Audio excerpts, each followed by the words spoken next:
Hello, hello, hello. Why am I red? Oh, someone's brake light's on. That's weird. That looks so weird. Kind of take a picture of it, honestly. Can I? I could also have taken a screenshot whilst in the stream. That probably would have been smarter. But here we are at the turn of the tide, doing shit that is less efficient. Because why would I do the smart thing when I could not? You know what?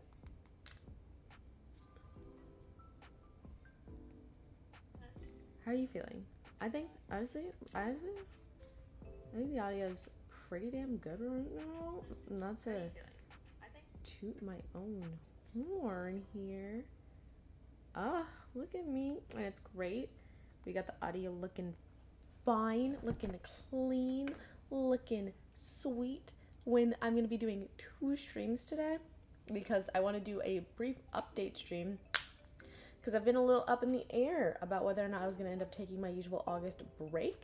And I, want to give you some information on where my head's at with that, as well as my life has basically been changed recently, and I need to let you guys know. You need to become aware of where we are in that situation.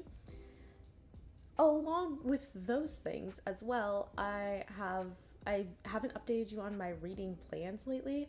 I haven't done that in a while, and I just recently got out of 2 books that completely weren't on my reading schedule. The book after this is also not on my reading schedule. It's great. Letting you know, I know 100% for a fact right now, I have a really crazy month coming up in August. August is going to be a really crazy work for me. Love it. August is going to be a really crazy month for me work-wise, and so I will not be streaming next week, but we will be streaming the week after, and that's going to be Lord of the Flies. I will say that now. I'll say it again right now, and then if I remember, we'll let you know again at the end of the stream. But we are not streaming next week. We will be streaming the week after that. But let's get into it. Here's the thing. I feel horrible because I truly think this is going to be a very short video. I think this is going to be a really short stream. To discuss this, we are talking about Binti by Nnedi Okorafor. It's going to be a short stream, and it's not because I had any poor feelings about the book. I thought it was really good, but because it was quite short, and I just don't want to be essentially dictating you the whole book kind of thing, for the length of the stream. And I, even with going into this and trying to take notes of things that really stuck out to me, which fuck if I still struggle with doing that and keeping up with that. I do have some quotes that I really saved and I really liked, but a lot of the time I was just reading the story because there's not a lot of crazy language or metaphors in the book as opposed to just the whole thing being its own metaphor. And yeah, so there isn't a lot of extra notes that I took, but I do want to discuss it still. And I just can't promise you that I have 30 minutes worth of things to say, despite the fact that I did really enjoy it. But let's start. So we have Binti. She ran away from her home world to get on a ship that's boarded for the galaxy's greatest university. And I think the author did a really good job of setting up what's going to be the second book, because you learn that the people of her culture do not leave their area. They don't leave their home, their town, let alone leave their entire planet. But Binti got accepted into this super impressive university, and she really, really wanted to go. And so she ran away in the middle of the night so she could go. Despite the fact that everyone in her family is no, you have to stay here. You're going to be the best of us here. She ends up going. The ship gets attacked by the species of the Medusa. That species has long been at war with the Kush, which, correct me if I am wrong, but I'm pretty sure this is just the white people. the Meduse kill everyone on board except for the pilot because they want the pilot to still continue to take them to the school. And they also can't kill Binti. She has this metal object of an unknown origin. She found it. I can't remember if it was her or a family member or someone found it in their like homelands, and they just kind of found it in the middle of nowhere, and she kept it, and she like keeps it with her like as a token of her home. And it is something that is able to protect her from the Meduse, and actually ends up killing, I think, just one Meduse, but it injures others depending on how in danger she is. Between that device protecting her as well as her people, they cover themselves in this clay, and I believe they use that in lieu of clothing, but they cover themselves completely in this clay. And that clay, as it turns out, has healing properties for the Meduse. So between this device that won't let them kill her, as well as her bartering with them for this clay to help heal them, she is able to stay alive long enough to find out that the reason the Meduse are doing all this is because the Kush, ended up taking their chief captain of the Meduse, the head of the Meduse. They took the end of his tentacle and have it on display in the school that she's about to go to, which is like, again, correct me if I'm wrong, but I don't think you have to be Meduse to view that as extremely disrespectful. So their plan was to go in and fight to get it back. But she's like, yo, guys, I hear you. I understand disrespect. I see that. But if the second they find out that this is a, like, ship full of Meduse, they will shoot you down. You are a big old target all in one spot. They will kill all of you. Let me handle this. Now when referring to her gifts for her people and the like obligation to use her gifts and her strength, and like it is this almost magic of being able to see mathematics and patterns and stuff. And for her, she is referred to as like the master harmonizer, and she was supposed to be their people's master harmonizer. And so she's like, yo, I am the harmonizer. Let me go in and like make an agreement, come to an agreement for everyone, so that way no one has to die except for like the ship full of people. But we'll move past that. And it does work. She is able to go in and represent the Meduse to the Kush and to the people of the university, and they are able to come to an agreement. But she doesn't realize until after she's like there and presented their case, she doesn't realize that earlier on, when she went up to the captain and was like, hey, please let me represent you guys so no one has to die, they did a thing to her. So they made her, I don't want to say this. So she had, again, this device that prevents her from dying at the hand of the Meduse. And they're like, how are we supposed to trust that you will represent us if you don't trust us? How are they supposed to believe that you actually represent us and are not just a hostage if you have this device that this university is full of super smart people? They'll know that the device is preventing us from killing you. So if you're holding that, then they will assume you're just a hostage and then kill us. And so, as a show of trust, put it down. She puts it down. One of them like sticks a tentacle in her, and it's extremely painful. It read like she died and then came back. And we find out after like they've gone through all the discussions, and the university's like made like, the university ends up saying like, we only want displays and stuff in our university that were given to us consensually by a culture. So yes, you absolutely can have your tentacle back. And after all that, she finds out that when they did the tentacling, they actually turned her into part Medusa. And so she had these beautiful long would they be dreadlocks? Really long braids, let's call them. Really long, thick, chunky braids. If you looked at the thumbnail, like that's the look of her hair. And they made comment earlier that her hair looks a lot like the Medusa tentacles. And at the end, she ends up finding that her hair now glows blue, like the Medusa.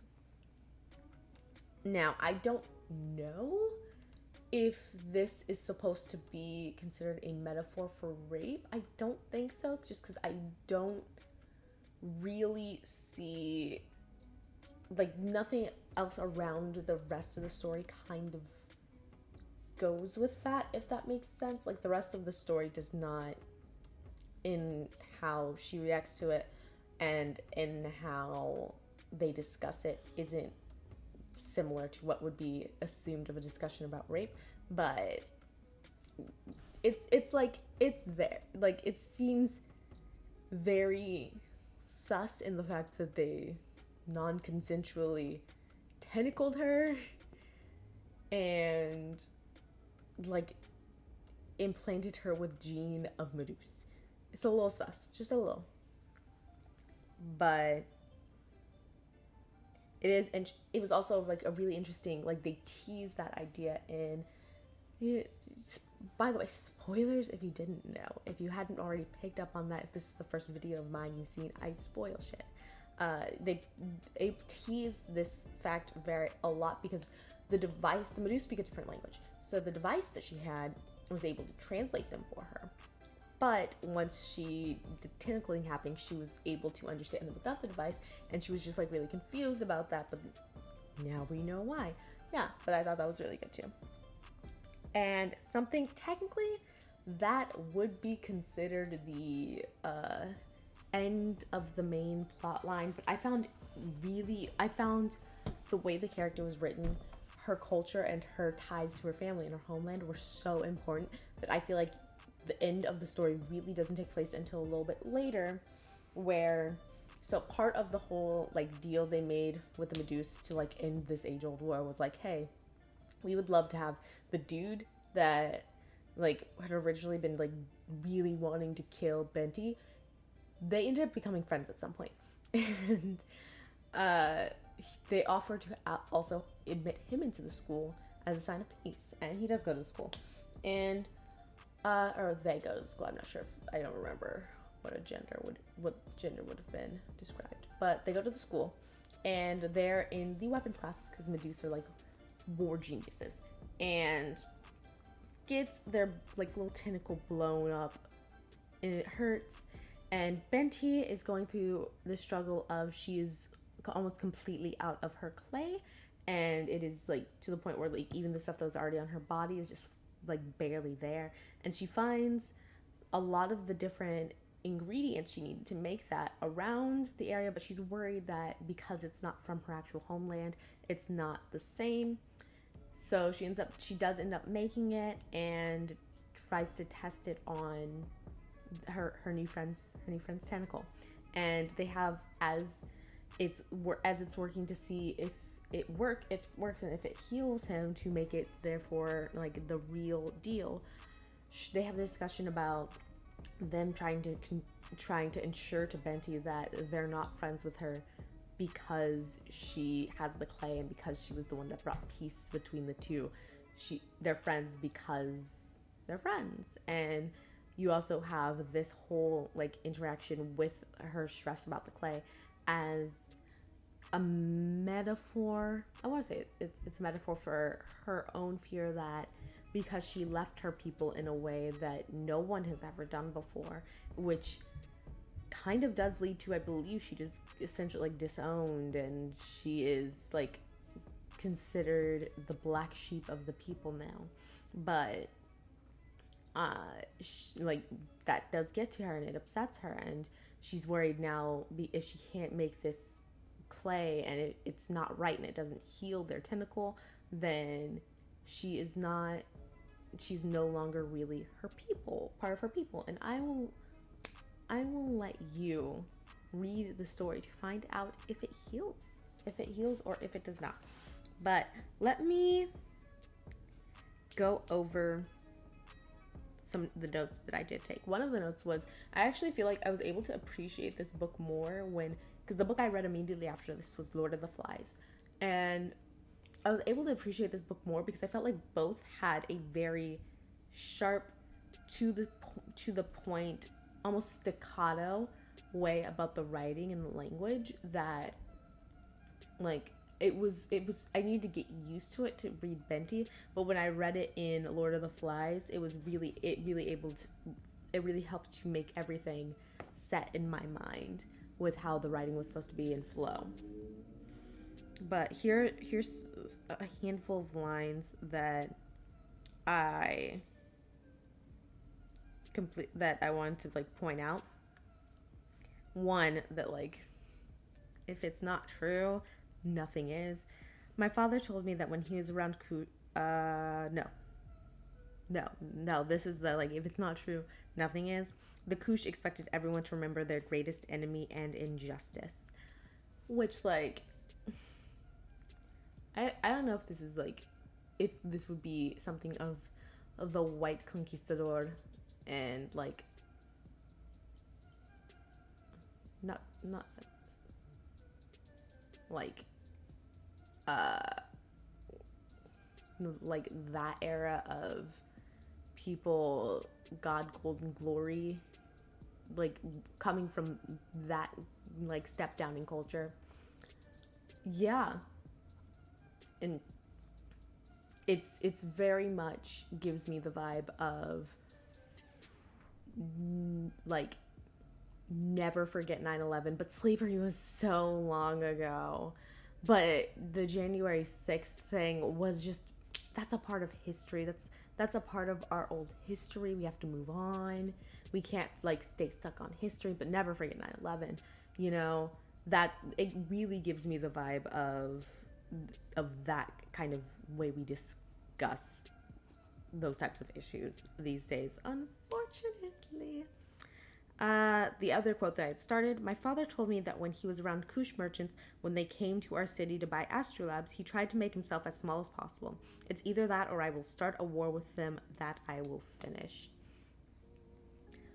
Which, to me, like, that reads as, I will allow myself to be small, and I want to make myself ignored, because if I try to be, like, my whole, like, flesh and blood, full of ideas human being, then if I put myself in a position, in a mindset where I want to be that whole human being, I absolutely, there's nothing that on this world that will allow me to let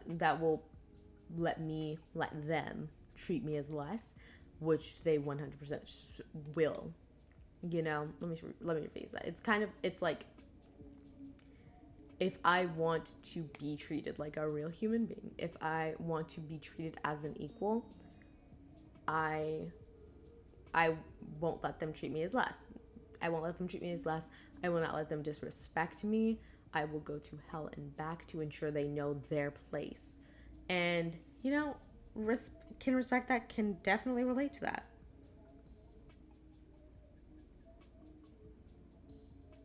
Uh,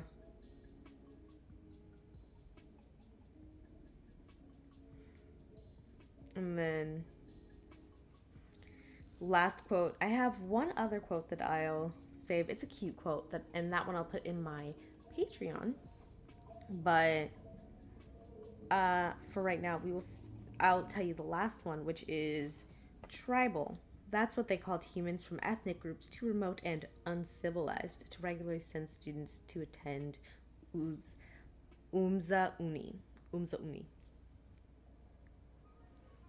Which, a whole, like, it's that otherism. It's that otherism. It's the, like, they're remote. They don't live the same way that you do, so therefore they are not, therefore there is something quote unquote savage about them, as opposed, like, it has nothing to do with their actual behavior. It's the fact that they live so far away from you and they don't live the same way as you, and that's what makes them lesser. Yeah, really, I was a fan of this book. I really did like it, but again, it was short, so there were a ton of things for me to pick out to look at for this. But the things I did, glad I was able to share with you guys. Once again, letting you know, hold on, let me wake my cats up because they were all freaking the fuck out last night, and so therefore they don't get naps in the middle of the day anymore. Wake up, wake up, wake up. Okay, sorry. Yeah, just reminding you guys, we'll not be streaming next week. We'll be streaming The Lord of the Flies the week after that, unless like shit hits the fan. Who knows? It's gonna be rough here coming up soon. I'll talk about that more in the next stream that I'm going to do literally right fucking now over on the Nornay Vlogs channel. Thank you so much for hanging out with me here, and until next time, valedictions, friends.